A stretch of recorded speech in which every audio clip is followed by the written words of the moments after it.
ఆరాధనా ఆరాధనా ఆరాధనా ఆరాధనా.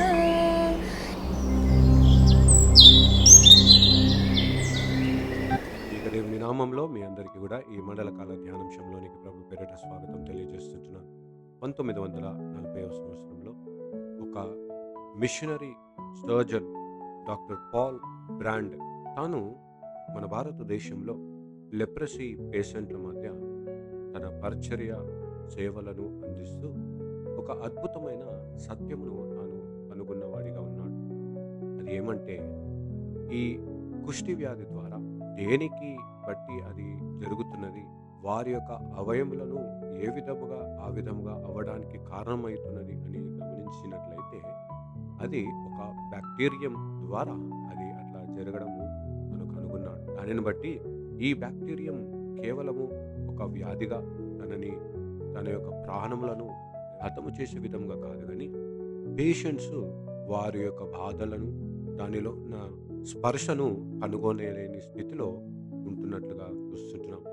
చాలా సందర్భంలో వారి యొక్క చేతులను గాయపరుచుకుంటూ, వ్రేళ్లను గాయపరుచుకుంటూ, అది ఆ స్పర్శను పొందుకోవాలి, ఆ స్పర్శను కనుగొనాలి అంటూ ప్రయత్నము చేసిన వారిగా ఉంటారు. కొందరు రాళ్లతో దానిని తన్ను తాను గాయము చేసుకుంటూ తన స్పర్శను తెలుసుకోవాలనే ప్రయత్నము చేసేవారిగా ఉంటున్నారు.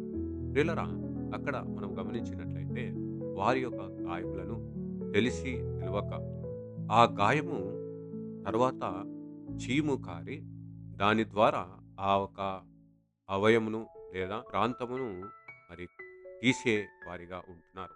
డాక్టర్ బ్రాండ్ వీటిలో నుండి తను కనుగొన్న సత్యం ఏంటంటే, పెయిన్ అనేది అది కేవలం ఒక కర్స్గా, శాపంగా కాదు కానీ ఒక బహుమానంగా, మరి స్వస్థతకు ముందు సంకేతమును అందించే విధముగా, ఆ గాయము మనలను నాశనము చేసే ముందు దానిని గమనించి చికిత్స చేయమని ఒక సూచనగా, సంకేతము ఇచ్చే విధముగా ఉన్నది అంటూ జ్ఞాపకం చేస్తుంటున్నారు.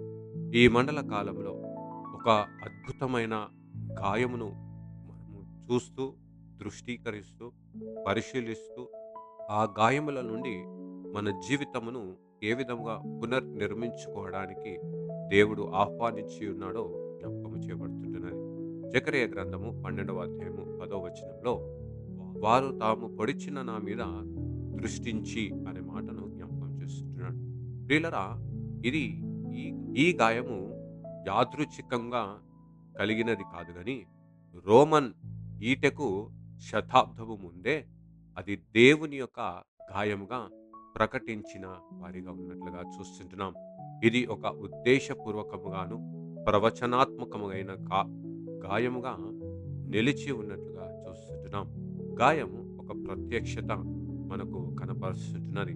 ఈ గాయంలో మన పాప శాప భారం యొక్క విలువను బహిర్గతముగా ప్రకటిస్తూ, వాటిలో నుండి దేవుని యొక్క హృదయాన్ని కనపరుస్తూ, ఆ గాయం ద్వారా స్వస్థతను మనకు అనుగ్రహించిన వారిగా ఉంటున్నాడు.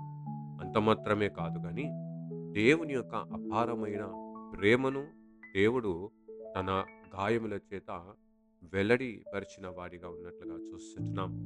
అదేవిధంగా యోహాను సువార్త 19వ అధ్యాయము 34వ వచనంలో, సైనికులలో ఒకడు ఈటెతో ఆయన ప్రక్కన పొడిచెను, వెంటనే రక్తమును నీళ్లును కారెను అంటూ జ్ఞాపకం చేస్తుంటున్నాడు.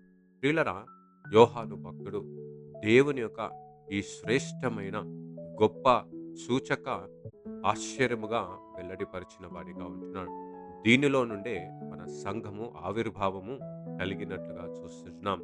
ఏ విధముగా అయితే ఆది కాండములో ఆదాము నుండి ప్రకటన ఎముకను దేవుడు తీసి నారిగా చేసిన వాడిగా ఉంటున్నాడో, అదే విధముగా యేసు క్రీస్తు ప్రకట ఎముకలో నుండి, రక్తము నీరు కార్చిన స్థలములో నుండి దేవుడు ఒక సంఘమును స్థాపించిన వాడిగా ఉన్నట్లుగా చూస్తుంటున్నాం.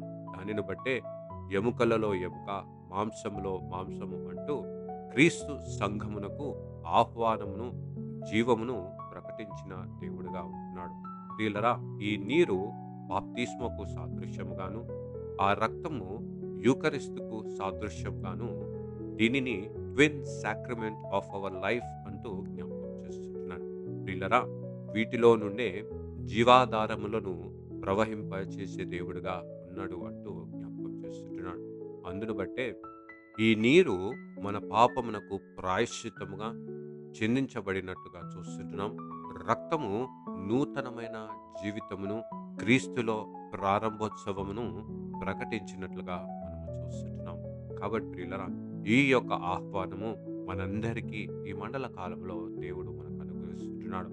అదే విధముగా మరి తోమా వలె చూచిన వాటి యందు కాక అదృశ్యమైన వాటి నందు దేవుని వాటి యందు విశ్వాసముతో చూడక నమ్ముతూ దేవుని యొక్క ఆహ్వానమును మనము అంగీకరించు వారిగా ఉండాలి అంటూ జ్ఞాపకం చేస్తుంటున్నాడు.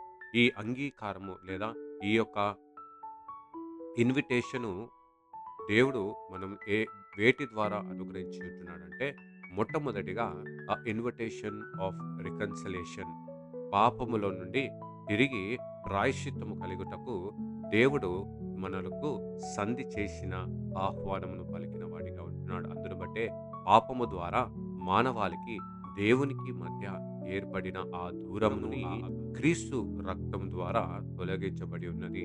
ఇది దేవునితో తిరిగి స్నేహపూరితమైన సంబంధము, అన్యోన్యమైన సహవాసంలోనికి దేవుడు మనలను ఆహ్వానించిన వాడిగా ఉన్నాడు. కొలస్సీలకు రాసిన పత్రిక 1:20 ఆయన శిలువ రక్తము చేత సంధి చేసి అనే మాటను అంటాడు. సమస్తమును ఈ లోకంలో ఉన్న వాటినన్నిటినీ ఆ సంధి చేసిన రక్తమే ఈరోజు మనలను ఆహ్వానిస్తుంటున్నది అంటూ జ్ఞాపకం చేస్తుంటున్నాను.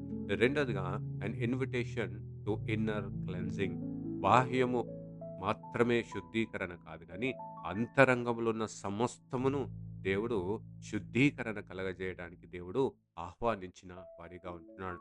యోహాన్ రాసిన మొదటి పత్రిక 1:7 ఆయన కుమారుడని యేసు రక్తము ప్రతి పాపముల నుండి మనలను పవిత్రులుగా చేయును. అది ఎటువంటి పాపమైనటి, అది బాహ్యపు పాపమైన కాటి, మానసిక పాపమైన కావచ్చు, శారీరకము ఆధ్యాత్మికమైన ఎటువంటి పాపమైన కావచ్చు, ప్రతి పాపముల నుండి పవిత్రీకరించడానికి దేవుడు మనలను ఆ రక్తపు బిందు ద్వారా, ఆ గాయము ద్వారా మనలను ఆహ్వానించిన వాడిగా ఉంటున్నాడు. మూడోదిగా మనం చూసినట్లయితే అన్ ఇన్విటేషన్ టు బోల్డ్ యాక్సెస్, దేవుని సన్నిధానంలో ధైర్యంగా ఆయన సింహాసనం ఎదుట నిలిచి ఉండే అవకాశమును, భాగ్యమును దేవుడు మనకు అనుగ్రహించి ఉంటున్నాడు. పూర్వకాలంలో దేవుని సన్నిధానంలో వెళ్ళడానికి అనేకమైన ఆటంకాలు ఉండేవి.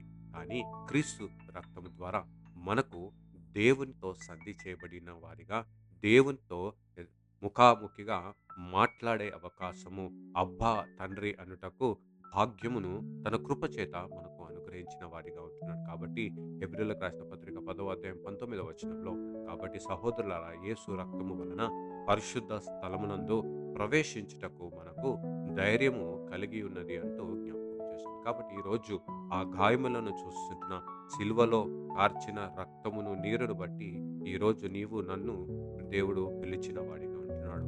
ఆ పిలుపుకు నమ్మకముగా జీవిస్తూ, ఆ పిలుపుకు ఆధారముగా మన జీవితాన్ని కొనసాగిస్తూ, ఆయనలో నూతన సృష్టిగా మార్చబడుటకు క్రియక దేవుడు మనకు సహాయం చేసి కాపాడునుగాక. ఆమెను ప్రార్థించుదాము. మహా గొప్ప కనికరం కలిగిన మా తండ్రి, నీ పరిశుద్ధమైన నామానికి వందనాలు చెల్లించుకుంటున్నాం. అవును ప్రభా, నీ యొక్క శరీర యొక్క గాయముల చేత మాకు స్వస్థత, సంపూర్ణత, సమాధానమును, సాక్ష్యమును నీవు అనుగ్రహించిన దేవుడమై ఉంటున్నావు. అవును ప్రభా, ఆ నీటిలో నుండి బాప్తిస్మము, ఆ రక్తములో నుండి ప్రభా నూతనమైన నిబంధన మా ద్వారా నీవు చేసిన విధానాన్ని బట్టి నీకు వందనాలు చెల్లించుకుంటున్నాం. మా ప్రియ పరలోకపు తండ్రి, అవును తండ్రి, ఈ యొక్క శ్రేష్టమైన గాయములను ప్రభా మేము చూచినప్పుడెల్లా, ఇదిగో మమ్మల్ని పిలిచిన దేవుడు నమ్మదగిన వాడు, దేనిలో పిలిచి ఉన్నాడు అంటే మమ్మల్ని పవిత్రీకరించిన, పాపములో నుండి ప్రాయశ్చిత్తము కలిగించిన విధానాన్ని బట్టి నీకు వందనాలు చెల్లించుకుంటున్నాం. ప్రభా, అదే విధముగా నీ సింహాసనం ఎదుట నిలుచున్నడే విశ్వాసకరమైన దేవా, నీ దర్శనమును మాకు దయచేసినందుకు వందనాలు చెల్లించుకుంటున్నాం. అవును తండ్రి, అదేవిధంగా ప్రభా మమ్మల్ని ఏదైతే దూరముగా ఉంటున్నదో ప్రభా, ఆ దూరమును తీసి సంధి చేసి, ఇదిగో నీ రక్తము చేత ఇదిగో అన్యోన్యమైన సహవాసంలో తిరిగి నీతో కలిసి జీవించటకు నీ కృపను దయచేసినాం. ఈ మెడల కాలంలో ప్రభా, ఈ లోక సహవాసమును విడిచి నీతో కలిసిన స్నేహమును, సహవాసమును మేము కలిగి ఉండుటకు నీ కృపభాగ్యం మాకు మెండుగా దయచేసి దేవా, ఎల్లప్పుడూ నీ యందు ఆనందించే సంతోషమైన సాక్ష్యమును, సమాధానం, సహవాసమును నీ యందు మాకు అనుగ్రహించి దీవించమని యేసు పరిశుద్ధ నామములో వేడుకొనుచున్నాము తండ్రి. Amen. God bless you all and have a blessed day.